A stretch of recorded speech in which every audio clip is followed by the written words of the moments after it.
চলে যাওয়ার পুরো দায়িত্ব গ্রহণ করেছে।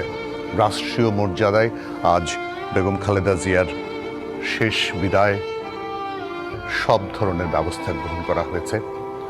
জানাজা থেকে শুরু করে তাকে দাফন করা পর্যন্ত সবকিছু রাষ্ট্রীয় মর্যাদায় হবে। রাষ্ট্রের পুরোপুরি তত্ত্বাবধানে আজকে সকাল থেকে এভারকেয়ার হাসপাতাল থেকে তার বাসা ফেরোজায় নিয়ে আসা, ফেরোজা থেকে সংসদ ভবন এলাকায় আনা এবং নামাজে জানাজা অনুষ্ঠান করা, তারপর দাফন করা, পুরো দায়িত্ব রাষ্ট্র পালন করবে। তাকে রাষ্ট্রীয় মর্যাদা দেয়া হবে, তারপর সেখানে তাকে দাফন করা হবে।